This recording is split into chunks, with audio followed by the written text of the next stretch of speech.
Merci. Bonjour. Bonjour. Donc, on est de Namur, on est les petits Belges.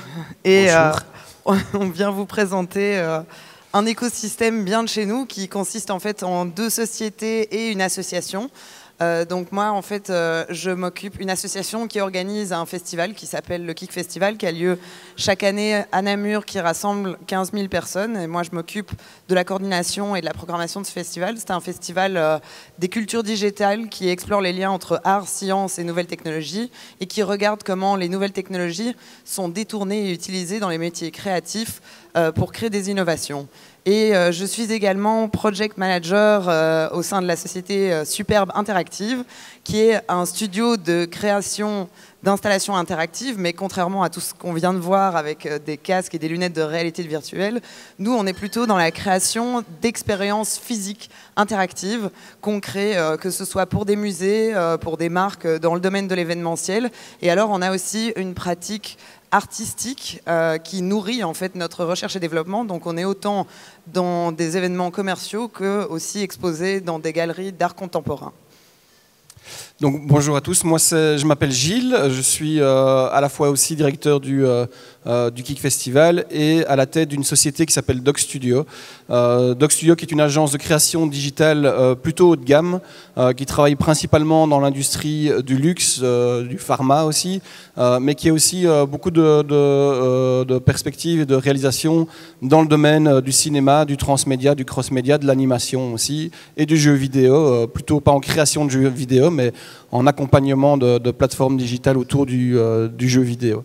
Il s'avère que chez Doc Studio, dans les équipes, en général, on a entre 20 et 30% de temps de recherche et développement, parce que pour faire les réalisations qu'on essaye de proposer à nos clients, on a besoin d'avoir des équipes hyper compétitrices et surtout hyper éveillées aux nouvelles technologies.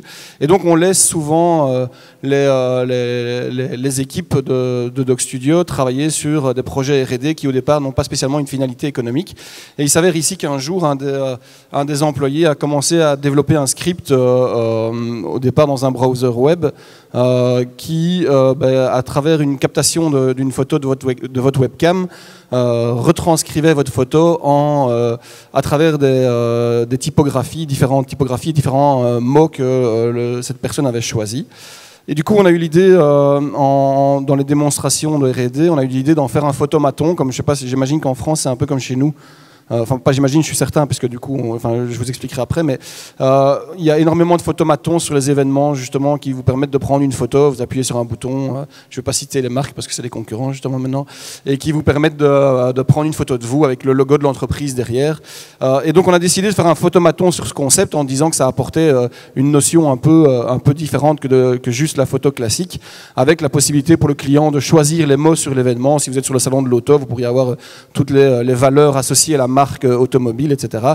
Et du coup, la personne qui prend la photo peut repartir avec. Donc on a décidé de créer une borne et on est allé, on a la chance en Wallonie d'avoir, justement, comme je l'entendais tout à l'heure, un réseau assez structuré, entre autres dans les aides et dans le soutien aux industries créatives. On a eu la chance de décrocher une bourse de 50 000 € pour développer un prototype. Et on est allé voir des boîtes qui aident au processus industriel, à la création de produits industriels. Donc on est une agence de service et nous, se lancer dans un produit, c'était quelque chose de très, très attirant, puisque quand vous êtes dans le service, vous êtes souvent dans la non-récurrence, tandis que dans le produit, vous avez en général plus de revenus fixes si votre produit est bon. Et donc on a décidé d'aller voir des grosses sociétés en Wallonie principalement, qui sont venues avec toute une série de solutions, mais qui nous amenait sur une perspective de 2 ans. Ce qui nous a un peu effrayé parce qu'on n'avait aucune certitude par rapport justement d'abord à la faisabilité d'une borne pareille et au succès que ça pourrait avoir justement. Donc on s'est dit un peu c'est trop long, si ça fonctionne pas, se lancer directement dans un processus d'industrialisation, c'était trop complexe. Et donc on est allé voir nos voisins qui sont la porte à côté, et fatalement on se connaît bien avec Marie. On est allé voir Superbe et Marie va peut-être expliquer mieux que moi le travail de Superbe justement dans la réalisation de cette borne. Alors, au sein de Superbe, en fait, on a différents profils, notamment un designer industriel et un ingénieur en électronique. Donc, on s'est dit, on va utiliser les capacités qu'on a en interne. On a commencé, en fait, par développer un prototype 3D mais virtuelle, comme vous voyez sur l'image de gauche, ce qui nous a permis en fait de déjà résoudre certains problèmes techniques, de voir à quoi ça pouvait ressembler et d'avancer par itération sur le design. Une fois qu'on est arrivé à un design assez convaincant et qui nous semblait pouvoir fonctionner dans la réalité, on est passé au prototypage physique. Ce qu'on a fait, c'est qu'on a imprimé des pièces en 3D via le Fab Lab en fait, dans lequel qu'on anime aussi à Namur. On a imprimé des pièces et on a utilisé aussi un microcontrôleur que sûrement certains de vous connaissent qui s'appelle Arduino, qui permet en fait, c'est une sorte de mini-ordinateur qui permet de connecter des capteurs et de très facilement en fait avoir un système électronique avec des capteurs et des actions suivant ces capteurs qui est fonctionnel et qui permet de tester très très rapidement. On est arrivé à ce prototype en carton avec des pièces imprimées en 3D et du bidouillage électronique, mais qui nous a en fait permis d'arriver à des résultats très très facilement, de tester et d'avoir une réponse convaincante, tout ça en 2 mois, ce qui a été assez rapide par rapport aux 2 ans qu'on nous avait annoncé à la base. Donc en moins de 2 mois, on a pu mettre cette borne, la réaliser et la mettre sur le marché. Et donc voilà, ça c'était la première photo sur un événement de la borne. Je vous mets rapidement, c'est une petite photo qu'on a filmée ce jour-là avec un appareil photo. Je vous lance une petite vidéo qui vous montre le résultat en live.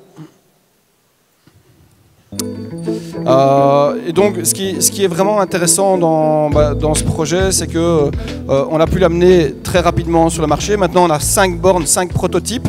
À chaque itération de création de prototypes, on l'a amélioré. Celle-là, c'était vraiment la toute première. On s'est rendu compte, après la première borne, qu'on avait un gros problème. C'est que les personnes de couleur n'apparaissaient pas, en tout cas pas bien sur le résultat final. Et donc on a dû rajouter un espèce de dimmer sur notre télécommande dès la deuxième borne, qui a permis, en fonction justement de votre couleur de peau, d'adapter la borne et de mieux de voir une bonne photo.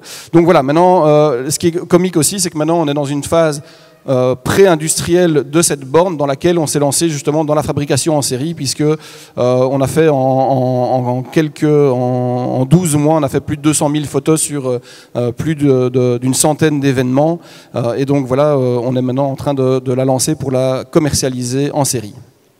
Merci. Merci. Bien.